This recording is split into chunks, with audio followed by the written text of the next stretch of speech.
उन्होंने भी सोचा कि मैं तो महापौर बनूंगा ही बनूंगा चाहे कुछ भी हो जाए, तो मेरे भी हुकूकी उठी। ये बात बिल्कुल परफेक्ट है। जी। मैंने पूरी मतलब जिसको कह सकते हैं ना डायरिया लिखी, किताबें लिखी कि मैं महापौर बनूंगा तो मैं ये करूँगा, क्या क्या करूंगा। कारण कि मुझे अनुभव था। जी। LIC की बिल्डिंग भी है, आधा तो उस LIC बिल्डिंग ने जबरदस्ती का तारबंदी करके और 50-60 फीट का सड़क पे कब्जा कर रखा कब्जा है। कर ये हमारा गार्डन है साहब। जी। तेरे बाप का गार्डन है क्या यार तू?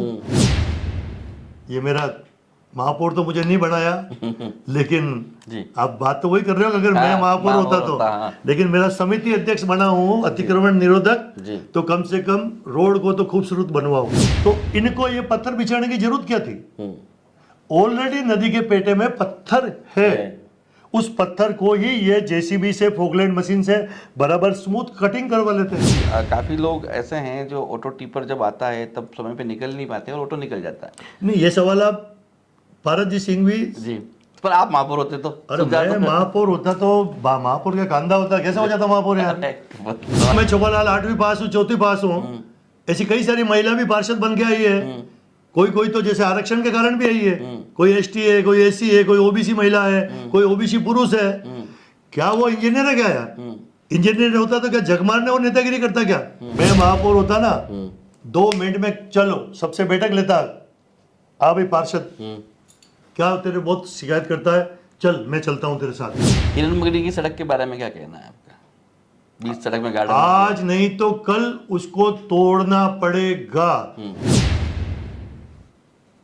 अंधेर नगरी चौपट राजा, टकेसर बाजी टकेसरी खाजा, इसको ये कहते हैं जी।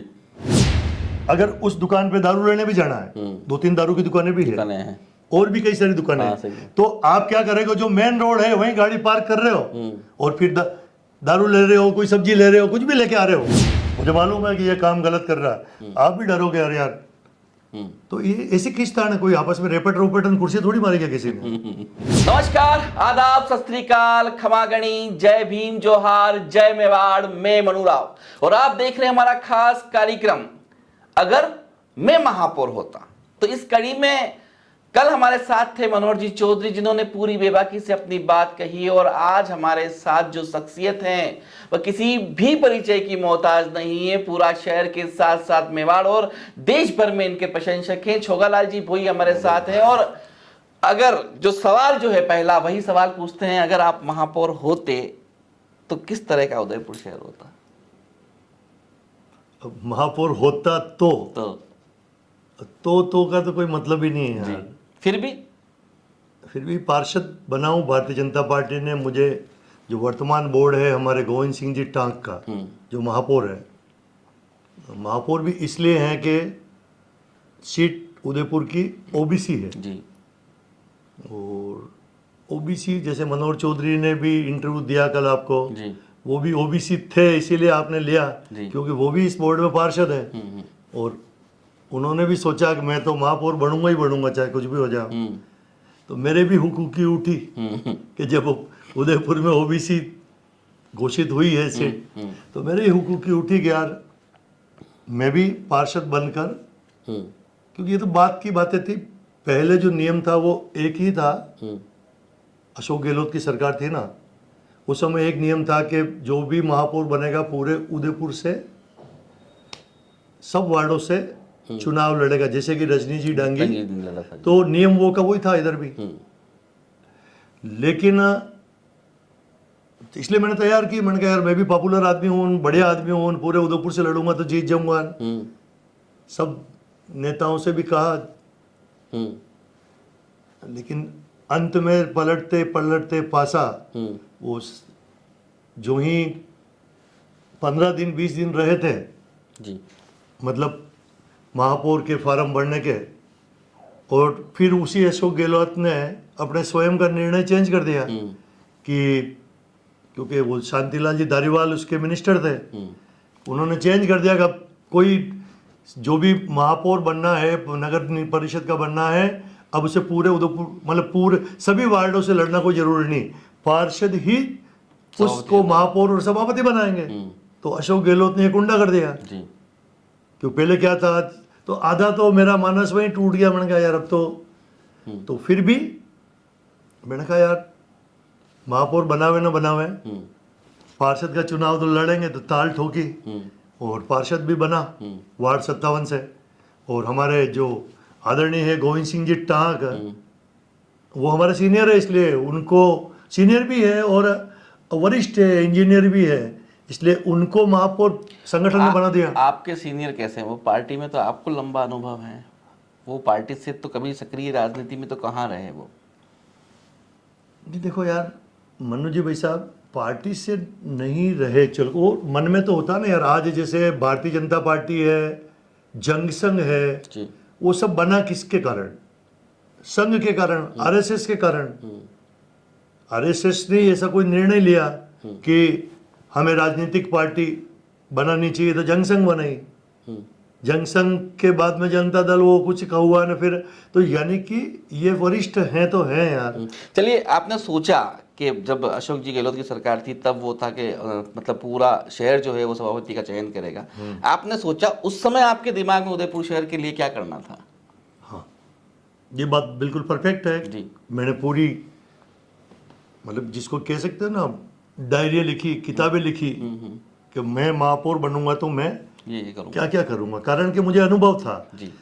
वही बातें फर्स्ट बोर्ड से लेकर किरण महेश्वरी के बोर्ड के लेकर ये लास्ट जो सभापति थे चंद्र सिंह जी कोठारी, यानी कि 5 बोर्ड का अनुभव मुझे हान। फिर आप जैसे के साथ पत्रकारिता करते हैं तो क्या होना चाहिए और ये क्यों भ्रष्टाचार हो रहा है या क्यों गंदगी हो रही है, हर एक पत्रकार की आंख होती है। आप भी उसको देखते हो, पत्रकार हो तो आप आवाज भी उठाओगे, और अगर वो कोई महापौर ठीक नहीं कर सकता तो उसको सलाह भी दे दोगे कि भैया ऐसे कर, ये ठीक हो जाएगा। ऐसा अनुभव तो अपने को होता ना, तो वही अनुभव मुझे भी था। तो क्या क्या मुद्दे थे शहर के करने के लिए? एक तो यही मुद्दा था जैसे कि हम महापौर बनेंगे तो ट्रैफिक की समस्या बहुत ज़्यादा है, सभी चौराहे बहुत अतिक्रमण भरे हैं। कैसे सुधारते उन्हें? वही मान लो मैं पार्षद बना और अभी अतिक्रमण समिति का अध्यक्ष किया तो भी सुधार तो रहा हूँ ना, चौराहे को चौड़ा कर रहा हूँ, ये कर रहा हूँ।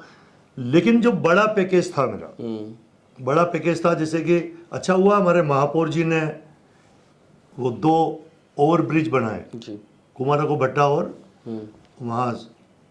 लेकिन जब महापौर गोविंद सिंह जी टांक महापौर जी बन गए, टेबल पे सबसे पहले, क्योंकि महापौर जी का और किसी पार्षद के साथ कोई परिचय ज़्यादा नहीं था, कम बोलते थे, फर्स्ट बार पार्षद बने और वो महापौर बनते ही सबसे पहले वो मेरे को ही बात करते थे क्योंकि मैं पुराना परिचय हूँ उनका। तो ओके यार छोगालाल, ये हमने नक्शा बनाया है, 2 फ्लाईओवर बना रहा हूँ मैं, एक तो कुमारा को भट्टा से और एक सेवाश्रम से। तो मैंने कहा भाई साहब यार इसको ऐसे मत बनाओ, मेरी जो सोच है, क्योंकि ये बात मुझे भी पता है कि सब जगह ट्रैफिक से, ये वीआईपी रोड है क्योंकि एयरपोर्ट से लोग यहाँ आते हैं, और मेरे के भी दिमाग में ये पहले से ही था। तो आप ये जो 2 फ्लाईओवर है इसको सेवाश्रम का फ्लाईओवर मत कहो और इसको कुमारा को भट्टा सेवाश्रम फ्लाईओवर मत कहो। जहाँ से उठा रहे हैं इसको रेगुलर लेके बीएन कॉलेज के ऊपर, सामने से ऊपर लेकर, और उसको सेवाश्रम के पुलिया को भी ऊपर ही रखो, मोड़ दो, और फिर ठोकर चौराहे को भी ऊपर से लेकर और गणेश जैन छात्रावास के वहां पटक दो। ये बात मैंने महापौर जी से कहा, वो बोले नहीं हमारे पास इतना पैसा नहीं है।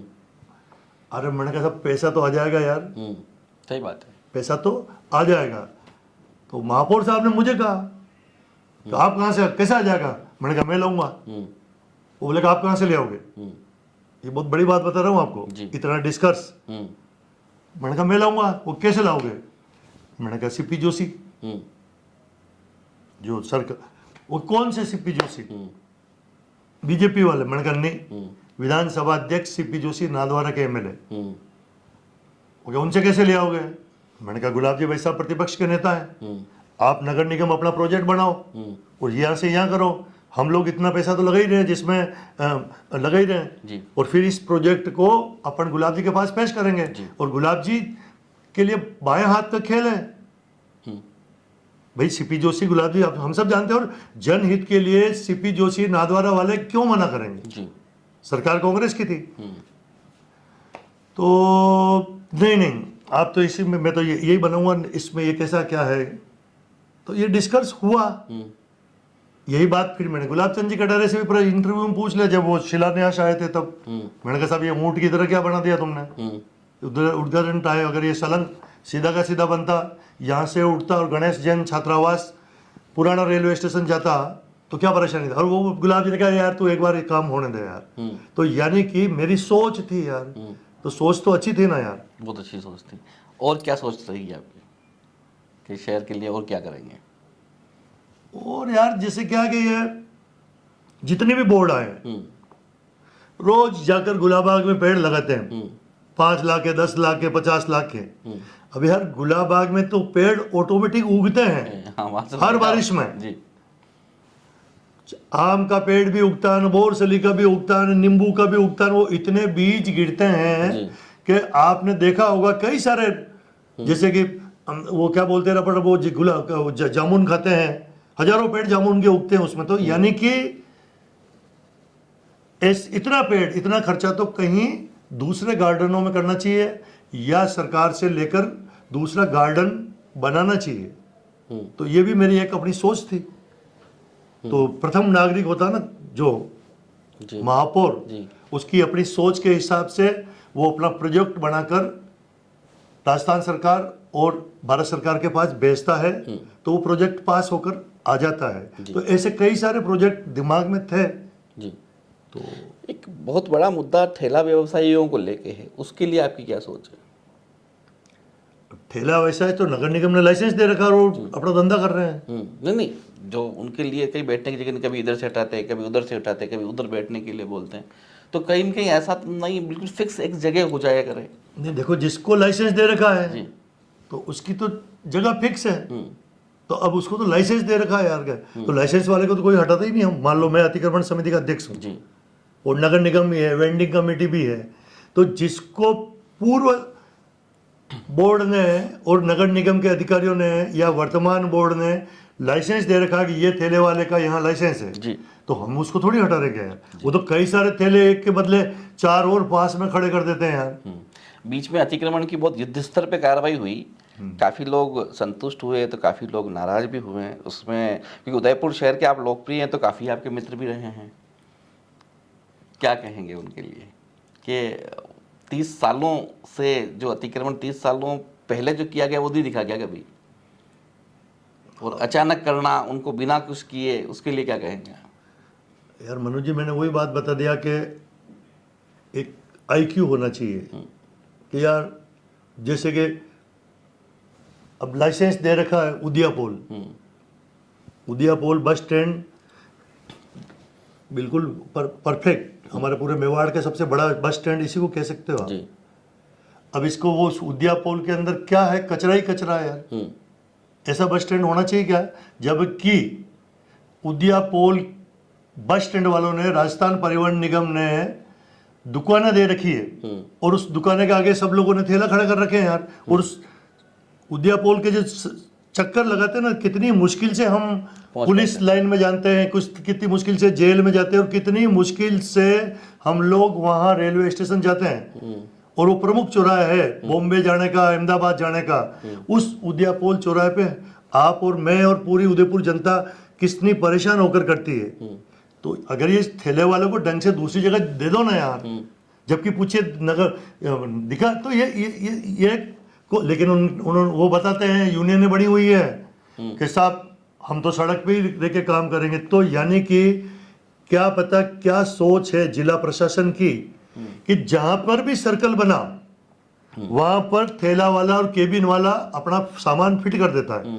जैसे कोई सर्कल देख लो आप, उदयपोल की बात बता दी मैंने, दिल्ली गेट पे भी ऐसे ही हुआ था।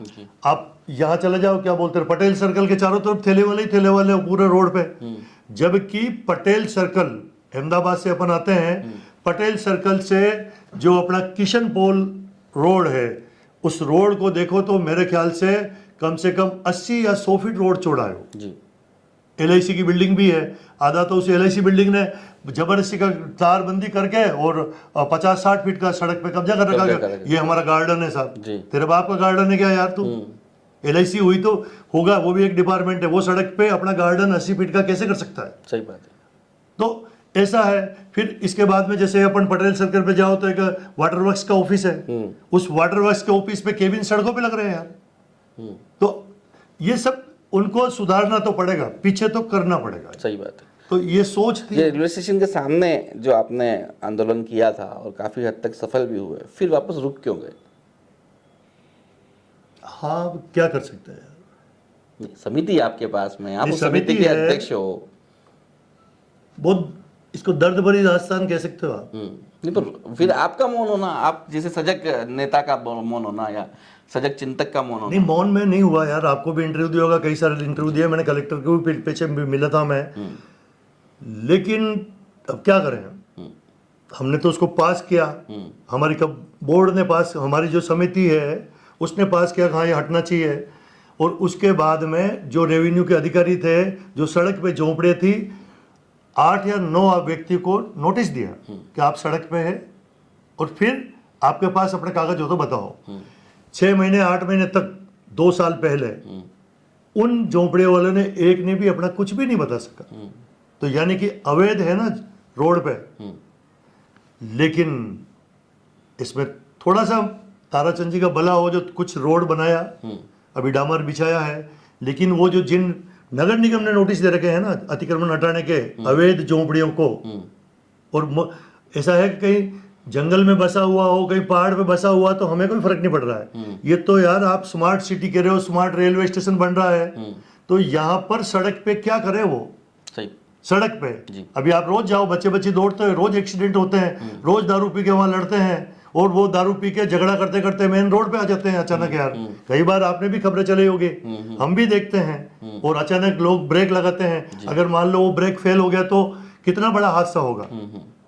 तो यही है कि अब कहेंगे महापौर साहब से, अभी तो हमारा ये बोर्ड 6 महीने का और है, महापौर साहब से कहेंगे साहब जगो उठो। ये मेरा महापौर तो मुझे नहीं बनाया, लेकिन आप बात तो वही कर रहे हो, अगर मैं महापौर होता तो, लेकिन मेरा समिति अध्यक्ष बना हूँ अतिक्रमण निरोधक, तो कम से कम रोड को तो खूबसूरत बनवाओ। आयड के बारे में आपका क्या विचार है, जिस तरह से काम चल रहा है, या फिर क्या होना चाहिए? अब जो हो रहा जो तो वही होगा। देखो यार, आपके विचार क्या है? हमारा विचार तो ये था कि ये जो कहीं कहीं 2 फीट मिट्टी, 2.5 फीट मिट्टी भर के उसके ऊपर वो चौके बिछा रहे हैं, उसकी जरूरत ही नहीं थी, उसकी जरूरत ही नहीं थी। दोनों तरफ तो आप देखो, शमशान घाट के बाहर जैसे अशोकनगर शमशान है, कहीं भी है, नदी के दोनों तरफ बिल्डिंगें बनी हुई है।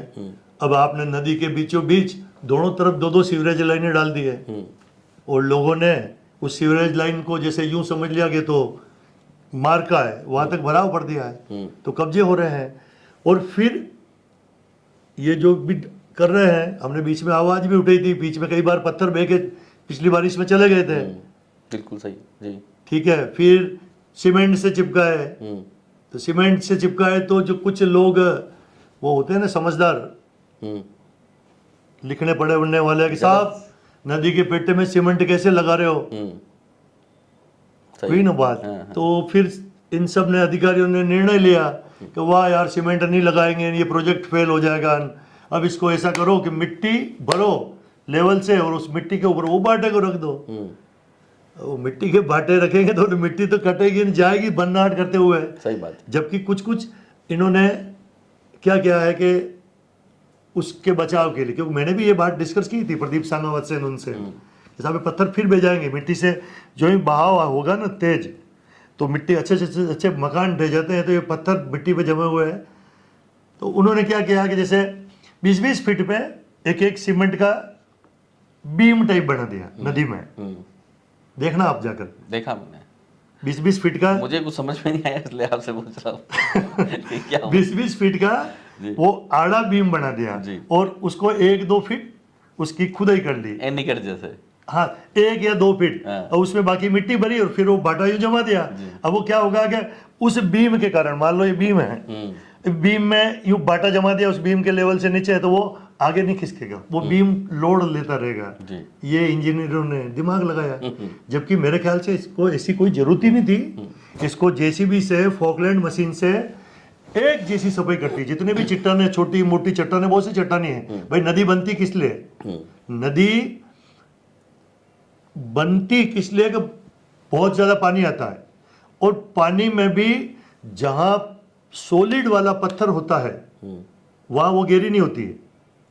सही। जहां मिट्टी होती है वो मिट्टी कट कट के आगे चली जाती है, वो गड्ढा हो जाता है, नदी गहरी हो जाती है। बाकी उस जगह से नदी फैलाव कर लेती है। जहां नीचे ठोस पत्थर होगा, ठोस पत्थर को तो पानी नहीं काट सकता ना यार, नहीं काट सकता। तो इनको ये पत्थर बिछाने की जरूरत क्या थी? ऑलरेडी नदी के पेटे में पत्थर है। उस पत्थर को ही ये जेसीबी से, फोकलैंड मशीन से बराबर स्मूथ कटिंग करवा लेते हैं। That's all right. पर अभी इंजीनियर है, देखो हम तो बिना पढ़े लिखे ज्ञान वाले हैं, पर वो इंजीनियर है। सीवरेज की बात आती है, पिछोला झील में सीवरेज, हर जगह सीवरेज, तो मतलब इसमें सफल क्यों नहीं हो पाए अभी तक? और आप मतलब कोई भी किसी से पूछेंगे भाई पानी, हम वो पानी पी रहे हैं जिसमें सीवरेज है, तो क्या ही होगा? हाँ, ये तो पिछोला में डाली है, आज थोड़ी डाली गया है। और उससे निकालने की कवायद भी अभी तक पूरी नहीं हो पाई ना।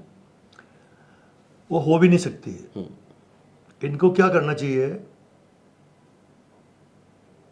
कि अब तो बहुत बड़ी टेक्नोलॉजी है। जब पिछोला में सीवरेज डाले हुए कितने 40 साल हो गए?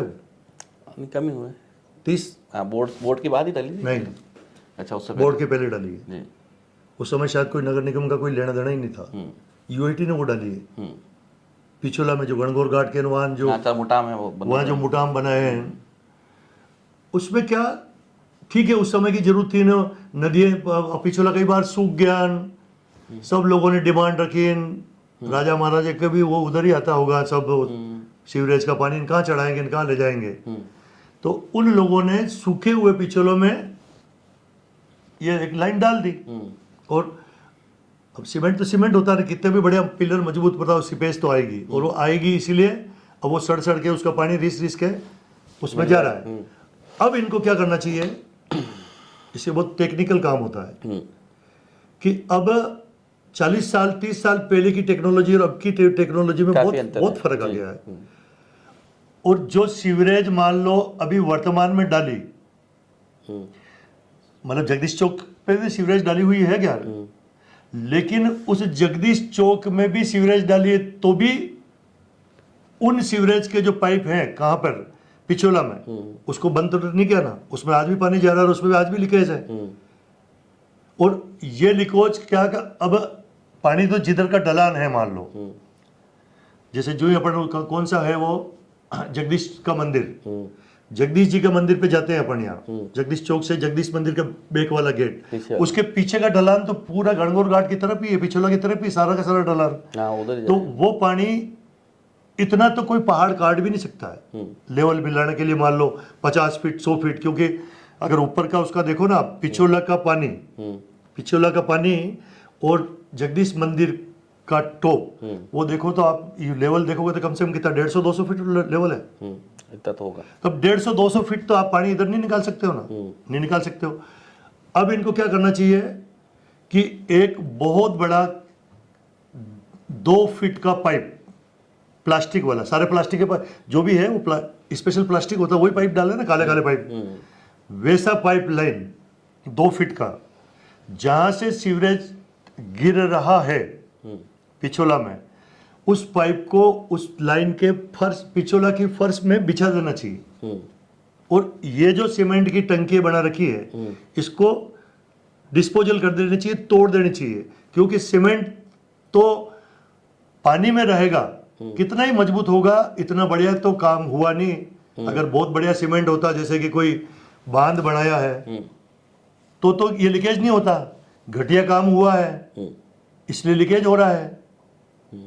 तो क्योंकि अंदर भी क्या होता है कि जैसे कि सीवरेज मतलब लेटरिन जाएगी, पेशाब जाएगा, तो कोई भी हो एसिड बनता है, और एसिड से पानी, अपन घर की पानी की टंकी भी बनाते हैं ना, तो उसके जर्जर अवस्था होती है और प्लास्टर खर जाता है, तो वो लीकेज होके बाहर आ रहा है। तो कुल मिलाकर अब ये कर सकते हो आप कि पूरा के पूरी लाइन में पिछोला की जो जहां जहां वो टंकी बड़ी हुई है उसी लाइन में प्लास्टिक का एक पाइप लंबा, बीच में कोई जॉइंट नहीं, और जॉइंट देना भी पड़े तो वो ऐसा कि मजबूती वाला हो। लीकेज नहीं हो, तो पानी लीकेज नहीं होगा, और फिर ये सारा का सारा आप निकाल सकते हो। तो ये तो इसलिए बैठना पड़ेगा, पर इंजीनियर ये माना जाएगा कि ये तो अपना देसी आइडिया है। सही बात है। सफाई व्यवस्था को लेके आपका क्या सुझाव है? क्योंकि काफी लोग ऐसे हैं जो ऑटो टिपर जब आता है तब समय पे निकल नहीं पाते और ऑटो निकल जाता है। नहीं, ये सवाल आप पारस जी सिंह भी, जी, पर आप महापौर होते तो अरे मैं महापौर होता तो महापौर का कांधा होता, कैसे हो जाता महापौर यार? सवाल तो जो महापौर तो बन गए, अब 5 साल पहले बन गए। वो सुझाव है ना, अब तो दिमाग में मेरे पास ये आइडिया अब तो होता है, ये आइडिया अब तो होता आप मेरे से पूछो ये कि यार आपको महापौर नहीं बनाया। हाँ, ठीक है। अब होते तो महापौर बने हुए तो 4 साल हो गए गोविंद सिंह जी ठाकुर। वो नहीं, फिर भी दिमाग में था ना सुझाव, जैसे आपने 2-3 सुझाव बताए जो कि ऐसा होता। जो मेरे सुझाव थे मैंने इनको बताए, हाँ, महापौर जी को बताए, इनको बताए। अब सफाई व्यवस्था जो आप कह रहे हो टिपर की परेशानी है ना, वो परेशानी परेशानी नहीं, मतलब वो निकल जाते हैं तो कम से कम डस्टबिन तो होने चाहिए ना। कौन से डस्टबिन होने चाहिए? जो पहले पड़े रहते थे वहाँ पे पब्लिक डाल देती थी, अगर मान लो मौके पे नहीं पहुंच पाए तो वहाँ भी डाल सके। अरे भैया, तो ये तो सवाल हमारे पारस जी सिंह भी स्वास्थ्य समिति के अध्यक्ष है, पहले थे, उन्होंने ही अच्छे उन्होंने देखा हुआ कुछ अच्छा होगा इसलिए उन्होंने ही हटवाया, हमने थोड़ी बंद किया। हटवाए क्या? नहीं, सुझाव मांग रहा हूँ। नहीं, सुझाव तो ये उनसे पूछना क्यों हटाया, नहीं क्या फायदा है, क्या स्मार्ट नुकसान सिटी के हुआ। कामों से कितने संतुष्ट हैं आप? स्मार्ट सिटी क्या होता है, काम बहुत अच्छा था, पैसा बहुत आया, लेकिन उचित देख रेख के अभाव में, उचित देख के रेख, क्योंकि कंपनी कौन सी? L&T, विश्व विख्यात कंपनी है L&T कंपनी, इसलिए अरबों रुपया, कितना करोड़ों अरबों रुपया लगाना है। विश्व विख्यात कंपनी L&T है, उसने ठेका लिया। L&T कंपनी कोई चालू कंपनी नहीं है, लेकिन हमारे यहाँ के जो जिम्मेदार हैं, चाहे अधिकारी हो चाहे कोई भी हो, उन्होंने ढंग से मॉनिटरिंग नहीं की, और L&T वालों ने शुरू में कोरोना से पहले तो अच्छे इंजीनियर थे, लेकिन बाद में लोकल लोगों को लगा दिया, वही नगर निगम के ठेकेदार, PWD के ठेकेदार, आप पता करना ना कौन कौन ठेकेदार काम कर रहे हैं, वही ठेकेदार इसमें घुस गए और उन्होंने काम कर दिया। वो ठेकेदार सबके मिलने वाले ऑलरेडी पहले से ही थे, तो बस वो फिर कैसा काम होगा? तो और देख रेख करने वाले वही नगर निगम के इंजीनियर, L&T के काम को देख रेख कौन कर रहा है? वही इंजीनियर नगर निगम के। तो लेकिन इसमें मतलब निगम का हस्तक्षेप तो होना ही चाहिए था ना, क्योंकि अब जैसे आज आपका अरे वार्ड है। निगम का, वही तो कह रहा हूँ कि L&T वाले जो L&T कंपनी ठीक से काम करे, उसकी मॉनिटरिंग के लिए नगर निगम के इंजीनियर, ये सब कर्णेश माथुर, ये पुजारी, क्या नाम है पुजारी जी का अपने, पुजारी जी सब एसी फेसी सब थे वो, तो ये क्या नगर निगम के ही तो हैं। तो ये सब आज की तारीख में भी यही रिपोर्टिंग करती है कि L&T खराब है, L&T अच्छा काम कर रही है, इनकी रिपोर्ट से ही L&T को पैसा मिलता है। अगर ये ढंग से लिख देते हैं नगर निगम के इंजीनियर, ये गलत हो रहा है, क्योंकि मॉनिटरिंग के लिए किसको रखा हुआ है? नगर निगम के इंजीनियर को। तो ड्यूटी किसकी बनती है? उनकी बनेगी यार। L&T वाले को, पर आप पार्षद हैं, इन वॉल सिटी में 18 वार्ड है, हाँ, 18 वार्डों में 18 पार्षद है, घाटियां हैं, सीमेंटेड रोड बना दी, रोज लोग वाहनों से गिर रहे हैं, तो वो शिकायत तो ये पार्षद से ही करेगा ना। पर पार्षद ये बोलता है कि मैं क्या करूँ, तो स्मार्ट सिटी का काम। यार पार्षद क्या समझे यार? मान लो मैं छोबालाल 8वीं पास हूँ, 4वीं पास हूँ, ऐसी कई सारी महिला भी पार्षद बन के आई है, कोई तो जैसे आरक्षण के कारण भी आई है, कोई ST है, कोई SC है, कोई OBC महिला है, कोई OBC पुरुष है। क्या वो इंजीनियर है क्या यार? इंजीनियर होता तो क्या जग मारने और नेतागिरी करता क्या? नौकरी करता? इंजीनियर तो नगर निगम ने रखे हुए हैं, जिला प्रशासन ने रखे हुए हैं, उन लोगों की ड्यूटी है कि यार पार्षद क्या करे इसमें? पार्षद क्या इंजीनियर है क्या? मतलब ये बिगाड़ा हो गया, बिगाड़ा कर लिया इनके इंजीनियरों ने क्या यार? पार्षद क्या करे इसमें? अरे पर जनता तो पार्षद से कहेगी ना, यार वोटर भी कोई नहीं है। यार देखो मैं गिर गया, आज ये मनु भाई साहब, कोई थाने में कोई मान लो रोज क्राइम होता है, आप पार्षद से कैसे कहते हो कि तुम्हारे थाने में क्राइम हो रहा है यार? वो तो पुलिस डिपार्टमेंट का काम है यार, पुलिस ने थाना लगा रखा है। पानी सड़क अच्छी देने का काम तो शहरी सरकार का है ना। अरे तो हमारे महापौर, उपमहापौर या पहले के भी सभापति उन्होंने काम किया है ढंग से, कोई बेकार काम नहीं हुआ है। 30 सालों में सीवरेज के मामले में फेल है। सीवरेज का काम देख रेख अच्छी नहीं है। आपको ध्यान हो तो एक फोटो है जिसमें मैंने 4-5 दिन पहले, नहीं तो मेरे मोबाइल में अभी भी है, 15 दिन पहले मेरे वहां चौक हो गया था। चौक हो गया तो उस ढक्कन खोला है तो उसमें हेलमेट निकली मजदूर की हेलमेट। आप इसको मेरे वीडियो को मेरी बात के साथ ही डाल देना, मैं दे दूंगा आपको। निकली है। फिर मैंने सफाई कर्मचारी को बुलाया और उसने कहा भाई साहब मैं सफाई करके जा रही हूँ। तो यानी कि जितने भी ये चौक हो रहे हैं उसको ढंग से सफाई करनी चाहिए। जैसे कि बड़ी ओली है, बड़ी ओली से वो लाइन जा रही है ठेठ तीज का चौक तक। एक बड़ी ओली से लाइन जा रही है अपने बोरवाड़ी बड़ाके वाले की दुकान की तरफ, क्योंकि जहां जहां जिस साइड स्लोप होता है वो लाइन उधर ही दी जाती है। अब उसमें सामने बीच में 10 चैम्बर, 20 चैम्बर, 30 चैम्बर भी है। घरों से करते एक मुख्य लाइन है। इनको क्या करना चाहिए, सभी चैम्बर को एक साथ ओपन करना चाहिए और जहां से उसको ढलान मिलता है वहां पर ये जो नगर दमकल विभाग की 4-4 गाड़ियां आती है, उन गाड़ियों को पानी उसमें पूरा छोड़ देना चाहिए। और कहां से लीकेज हो रहा है, कहां से ओपन हो रहा है, हर एक चैम्बर में सफाई कर्मचारी रखना चाहिए 1 by 1। तो एक बार सब क्लियर होने के बाद ये सीवरेज उठने की काम सिटी में तो कम से कम नहीं होगा। लेकिन ऐसा कोई कर ही नहीं रहा। मैंने भी कहा इनको 4-5 बार कहा मैंने, लेकिन कोई कर नहीं रहा है। अब नहीं कर रहा तो हर चौथे दिन आते हैं फिर वो उफन जाता है। 30 सालों से एक ही पार्टी का राज है, एक ही पार्टी सत्ता में है। आपको क्या लगता है उस हिसाब से विकास हो पाया, उस हिसाब से शहर दिखता है आपको? हाँ बहुत बढ़िया हुआ है। वो बात पहले भी मैंने इंटरव्यू में कही थी कि किरण जी महेश्वरी जब फर्स्ट बार निगम की वो बनी सभापति तो कई सारे काम किए, स्कूलों की बिल्डिंगें बनाई उसने, कॉलेज में बिल्डिंग बनाई, कई सारे कच्चे चौक को अच्छा किया, नई नई नालियाँ बनाई, नए नए गार्डन बनाए। मतलब आप 30 सालों के कामों से बिल्कुल संतुष्ट हैं? नहीं तो आप बताओ ना कमी।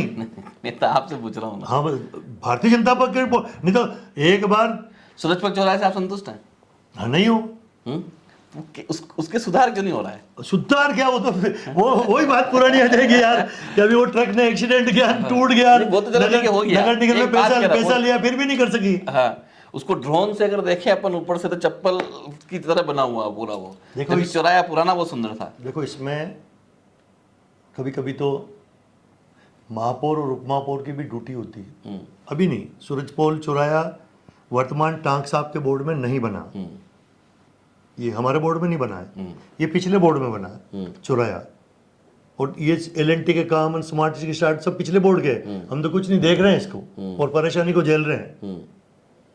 हम तो कुछ भी नहीं देख रहे हैं, परेशानी झेल रहे हैं। रोज सीवरेज वाले अंबालाल जी को फोन करते हैं, भाई साहब प्लीज अभी चुनाव है, राजाओं ने तो हमारे वोट कट जाएंगे, ये हो रहे हैं।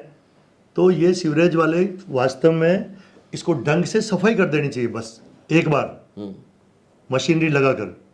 अब क्या पता वो बीच में कोई आया था, आपने भी किया कि नहीं किया, मनोहर जी चौधरी ने कहा कि हम ऐसी मशीन लाए हैं, रोबोट मशीन अभी आई है, जो वो उसको घुसेगी किसमें, सीवरेज में घुसेगी, सबको साफ कर देगी, वह यूं करेगी। क्या हुआ कांदा, एक दिन में मशीन चलते हुए देखी क्या आपने? नहीं।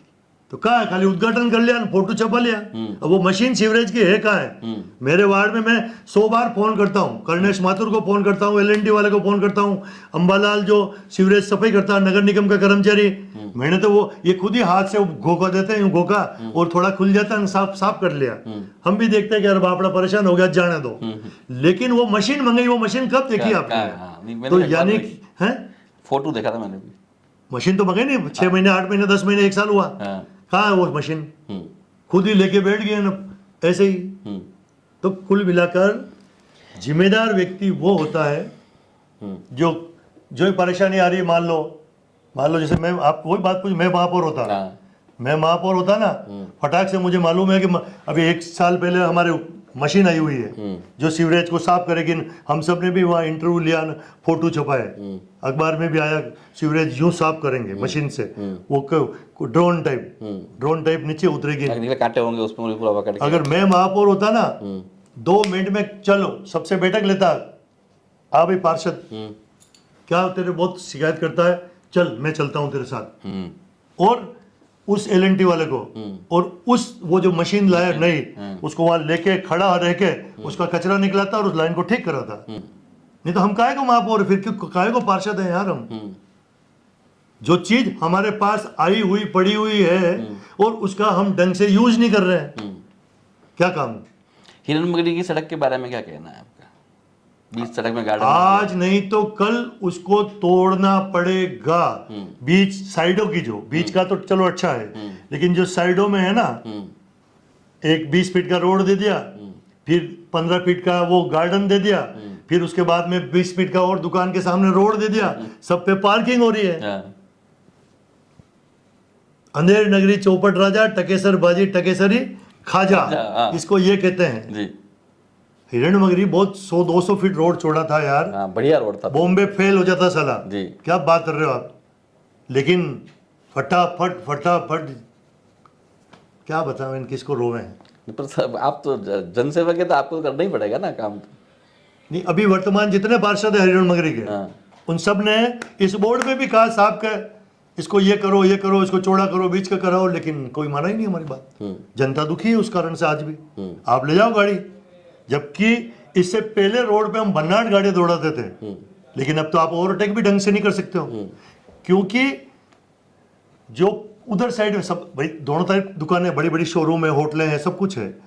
अब आप उस साइड के रोड पे तो कोई घुसता ही नहीं है, उस साइड रोड तो पार्किंग बढ़ा दी सब लोगों ने। अगर उस दुकान पे दारू लेने भी जाना है, 2-3 दारू की दुकानें भी है और भी कई सारी दुकानें हैं, तो आप क्या करेंगे, जो मेन रोड है वहीं गाड़ी पार्क कर रहे हो और फिर दारू ले रहे हो, कोई सब्जी ले रहे हो, कुछ भी लेके आ रहे हो, खड़ी तो इस साइड में ही है ना। अब आप पीछे से 2 गाड़ी और आ रही है, तब खाली वो एक लाइन ही चलेगी, ओवरटेक कर ही नहीं सकता आदमी। सही बात है। तो ऐसा, तो कुल मिलाकर ये अव्यवस्थित बनाया। निगम में गुटबाजी खत्म हो गई या अभी तक चल रही है? निगम में क्या गुटबाजी है? पार्षदों के बीच की जो खींचतान थी, खींचतान तो होनी चाहिए यार, खींचतान होनी चाहिए। अच्छा, खींचतान होनी चाहिए। खींचतान, गुटबाजी, ये सभी पार्टियों के लिए बहुत, पार्टी के लिए भी अच्छी बात है और निगम के लिए भी अच्छी बात है। मान लो आप महापौर बन गए और मैं आपकी चमचागिरी करता रहूं ना, आपकी गलत बात को भी नहीं कहूं, तो भ्रष्टाचार बढ़ेगा ना यार। तो खींचतान, मान लो मैं आपसे टक्कर में हूं, मुझे मालूम है कि ये काम गलत कर रहा है, आप भी डरोगे यार, तो ये ऐसी खींचतान है। कोई आपस में रेपट रोपटन कुर्सी थोड़ी मारेगा किसी ने, आपस में कहाँ कुछ भी नहीं हुआ। भाजपा का परिवार लगातार बढ़ गया है, अब कांग्रेस से भी काफी लोग आ गए हैं। और उसके बाद में अब ये देखा जा रहा है, जो मूल रूप से जो भाजपा के पदाधिकारी हैं या पैरेलल जो काम हो रहा है, उसके बारे में क्या कहेंगे? अच्छी बात है ना यार, लोग आ रहे हैं, हमें भी खुशी है कि जहाँ हम 4-5 आदमी चलते थे नेकर पहन के, और कोई कहता था ये जा रहा और नेक रहा, भाई जनसंघ वाले को और जो हमारे जनता दल वाले को न बीजेपी वाले को ये कहते अरे वहाँ नेकरियारी पार्टी है, नेकरियारी पार्टी है, सुना होगा आपने। तो वार्ड में भी घूमते 3-4 आदमी थे, लेकिन आज इतने सारे लोग जुड़े, और इतने तो जुड़े, लेकिन अब इन 5-6 महीनों में तो कांग्रेस ही जुड़ रहे हैं भन्नाट करते हुए। तो यार हमें तो ज्यादा खुशी हो रही है कि वाह इतनी बढ़िया पॉपुलरिटी। तो अब तो मुझे लग रहा है कि विपक्ष तो जी, प्रदेश में कई शहरी निकाय हैं, सब मतलब पालिकाएं हैं, वहाँ पे स्पोर्ट्स के लेके बच्चों के, युवाओं के लिए काफ़ी काम होते हैं। उदयपुर में ऐसा नहीं है, एक गांधी ग्राउंड है, उसकी स्थिति भी आप देख रहे हैं। उपनगरीय क्षेत्र में कई बार मतलब बड़े मैदान की मांग कई लोगों ने की है हमेशा। स्पोर्ट्स के लिए नगर निगम कभी कुछ नहीं कर पा रही है, क्या कहेंगे आप? ये सिर्फ जो मेन कुर्सी पे होता है वो जैसा सोचता है ना, और वो अपनी सोच को अपने पार्षदों को रखता है, अपने बड़े नेता को रखता है, तो कामयाब हो जाती है। अब सोचे ही नहीं तो क्या कांधा कामयाब होगा क्या? सोचना तो पड़ेगा ना आपको। आप कह रहे हो कि स्पोर्ट्स में कुछ होना चाहिए, तो होना चाहिए तो होना चाहिए, तो ऐसा सोचोगे ही नहीं तो क्या होगा यार। जबकि उदयपुर में थे बहुत से स्पोर्ट्स कॉम्प्लेक्स है, वो है सब काम करते हैं। नगर निगम तो झाड़ू बुआरा कर लेना उसमें ही दुखी है यार। आप तो ये कह रहे हो कि यार कचरा पड़ा, ये पड़ा, अतिक्रमण है, तो फिर इनको ठीक करने के बाद कुछ स्पोर्ट्स में दिमाग लगा हुआ, खुद ही लड़ रहे हैं तो आपस में। स्पोर्ट्स तो यहाँ हो रहा है जी, वही तो मैं कह रहा हूँ। आपने बोला होना भी चाहिए। हाँ, भाई मान लो मैं मेरा काम कर रहा हूँ और आप मेरे विरोध में नहीं होंगे, मेरी ज बातें करें और छोवालाल बहुत अच्छा है तो मैं तो भ्रष्टाचार करता रहूंगा ना यार। लेकिन मुझे मालूम है कि मन्नू जी राव मेरे पे पूरी निगाह है ना, अपना थोड़ा सा टेंशन रखते हैं, टेढ़ी निगाह रखते हैं, तो मैं बहुत ढंग से काम करूंगा, अच्छा काम करके बताऊंगा कि यार ये हमेशा मेरे नेगेटिव छापता है, तो इसका कुछ अच्छा भी छापूं। तो ये का ये पार्टियों में रहता है, नगर निगम में बोर्ड में भी यही है। भले हमारा बोर्ड है तो ही हम कोई कह देते हैं कि भैया ये ठीक नहीं है, तो कह देते हैं, इसमें क्या हो गया। तो कला और संस्कृति में भी उदयपुर काफ़ी, अपन नेपाल जाते हैं, कहीं दूसरी जगह देखा दूसरे शहरों में, तो वहाँ लोकल कलाकारों के एक अलग अलग मंच होते हैं हर चौराहे पे, अलग अलग जहाँ स्पेस दिया जाता है। इसके लिए भी कभी कोई बड़ा काम नहीं हो पाया। ऐसा है, इसमें नगर निगम के जो भी लोग होते हैं ना, हम लोग, हम मालूम है बोर्ड में, मैं भी बोर्ड में हूँ, मेरी ही बात करता हूँ, कलाकार को ऊपर उठाने के लिए और नए नए कलाकार को प्रोत्साहन देने के लिए नगर निगम की ड्यूटी होनी चाहिए, लेकिन नगर निगम में दम नहीं है। आज जैसे हमारा सुखाड़िया रंगमंच है, सुखाड़िया रंगमंच का किराया कर रखा 50-60 हजार रुपए एक दिन का यार। कौन तेरा बाप आएगा क्या वहां? कौन? आप जाओगे क्या अपने बच्चे बच्ची को 50 आदमी को? आपके पास छोटा स्कूल है, आपके स्कूल में अगर मंच कोई ऐसा रंगमंच नहीं 1500 आदमी बैठाना है, तो आप 50,000 में उसको किराया लोगे क्या? काफी महंगा है ना, महंगा यार। कलाकारों के लिए, इस तरह के लोगों के लिए तो सुखाड़िया रंगमंच को सस्ता देना चाहिए, 20,000, 25,000, 30,000 देना चाहिए यार। कोई जादू करना नहीं आता है, 50,000 किराया यार, अब वो क्या अंदाज। तो ये जितने भी हमारे रंगमंच बने हुए हैं, कई सारे बनाए हैं, ऐसा नहीं कि नहीं बनाए, लेकिन नगर निगम ने पैसा लगाकर बना दिया, उसे फुट्टी कौड़ी की इनकम मेरे ख्याल से नहीं हो रही है। मान लो नगर निगम में सुखाड़िया रंगमंच भी है, उसके ठीक पीछे एक दीनदयाल उपाध्याय रंगमंच भी है जहाँ 500 आदमी बैठते हैं। क्या होता है उसमें? किसी ने किराया लिया क्या आज दिन तक? अरे रोज की रोज लाइनें लगनी चाहिए यार, लेकिन अत्यधिक महंगा होने के कारण, क्योंकि वहां अटल बिहारी वाजपेयी सेक्टर नंबर 3 में ही बहुत बड़ा हॉल है, रंगमंच है, कई सारे रंगमंच है। मान लो मीरा कला मंडल भी नगर निगम ने दे रखा है, कितनी बार किराया दिया। ये सोच वाले कोई, कुल मिलाकर ये सब सोचना पड़ता है। किराया कम रहेगा, आपके पास लाइन लगेगी, सर हमें दीजिए, सर हमें दीजिए, कलाएं आगे बढ़ेगी ना, कलाएं आगे बढ़ेगी, उसको टाइम होगा। इतनी बड़ी पार्किंग है, पूरा शाम को टाउन हॉल खाली पड़ा रहता है, तो ये देना चाहिए नगर निगम को कलाकारों को आगे बढ़ाने के लिए। और जो सिंपल स्कूल है, बड़े बड़े स्कूल जहाँ सिटी के अंदर के स्कूल हैं, वो भी अपने स्कूल का प्रोग्राम बहुत अच्छा करे, अपने बच्चे को ऊपर उठाने के लिए नगर निगम के जितने भी सुखाड़िया रंगमंच है, जो भी मंच है, उनको मैं कह रहा हूँ 25% किराए पे दे देना चाहिए, ताकि कलाकार आएगा, बैठेगा, 10 जने नाचेंगे तो एक तो फेमस होगा क्या। तो ये सोच नगर निगम के महापौर, उपमहापौर और हम पार्षदों में होनी चाहिए, ये सोच है। आप होटल व्यवसाय से जुड़े हुए हैं, रात में 10:30-11 पूरा बाजार बंद हो जाता है, उसके बारे में क्या कहना है आपका? बाजार बंद कहाँ होता है, सारे खाना नहीं मिलता है। अरे किसको? हर एक होटल में खाना है यार, 100 होटल में चले जाओ, अंडा करी, बेक परी सब मिलता है। किस होटल में? रेलवे स्टेशन के आमने सामने जो भी ये रोड है, 11 बजे बाद सब बंद मिलता है, कोई नहीं मिलता है, फिर कहाँ मिलेगा? फूड कोर्ट तो यही होने चाहिए ना भैया। जो टूरिस्ट आता है ना, वो टूरिस्ट अपना पूरा प्रबंध करके आता है, और आजकल तो ऑनलाइन होटलें बुक होती है, फिर भी होना चाहिए। आपकी बात से मैं भी सहमत हूँ, फूड कोर्ट लगा देना चाहिए, लेकिन सोच होनी चाहिए किसकी? नगर निगम के प्रथम आदमी की, या अब ये ताराचंद जी एमएलए बने उनकी। भाई कलेक्टर तो क्या 2 साल के लिए आता है, एसपी 2 साल के लिए आता है, और यूआईटी का वो जो अधिकारी वो 2 साल ही रहते हैं ना, वो 2 साल में तो अपने जो है काम रूटीन के, उससे ही टाइम नहीं मिलता। वो अपना दिमाग एक्स्ट्रा कहाँ लगाएगा? एक्स्ट्रा काम करने के लिए तो नगर निगम के महापौर को, नगर निगम के पार्षदों को और उदयपुर के एमएलए को अपना प्रोजेक्ट पेश करके देना चाहिए कि हमारे यहाँ ऐसा होना चाहिए। जैसे कि मैं ताराचंद जी की बात करता हूँ, जब चुनाव हुए थे तो मैंने कहा था ताराचंद जी से कि साहब ये उदयपोल जो बस स्टैंड है एकमात्र उदयपुर का, चारों तरफ से सूगला, चारों तरफ से सड़ रहा है, और आज से 40 साल पहले बस स्टैंड बना है वैसा का वैसा, सारी उसकी सीमेंट गिर रही है और उसमें सब स्टेट की गाड़ी आती है। तो ताराचंद जी ने कहा नहीं, मैं इसकी बाउंड्री वॉल बनाऊंगा, इसको सुंदर बनाऊंगा, बहुत अच्छा करूंगा। मैंने प्रश्न उनसे पूछा था, लेकिन अभी तक नहीं बनाया। अब नहीं बनाया तो वो ताराचंद जी जाना है, मैं फिर उनसे पूछूंगा। आपने अतिक्रमण में भी प्रश्न पूछा था अभी हाल ही। हाँ, तो ये ड्यूटी किसकी है? ये ड्यूटी कोई वहां जैसे कि कोई उसका प्रबंधक बन के आ गया, डिपो मैनेजर बन के आ गया, वो डिपो मैनेजर तो यार गाड़ी चलाने में, कंडक्टर को लगाने में दिमाग रहेगा, उसका दिमाग वो वहां नहीं लगाएगा कि मैं बाउंड्री वॉल बनाऊं, सुंदर बनाऊं। ये सब तो जनप्रतिनिधि का काम है कि हमारा बस स्टैंड बहुत अच्छा होना चाहिए, हमारा ये काम अच्छा होना चाहिए। तो चाहे वो एमएलए हो, पार्षद हो या महापौर हो, वो उसको अपना आईक्यू पेश करना पड़ेगा और पैसा लाना पड़ेगा। मान लो गुलाब चंद जी कटारिया वेनिस बनाऊंगा, वो बनाऊंगा, वो बनाऊंगा, कुछ उन्होंने आवाजें उठाई 10-20 सालों से, तब तो स्मार्ट सिटी का आहट नदी के लिए पैसा आया क्या यार? किसी ने आवाज ही नहीं उठाता तो पैसा कौन देता?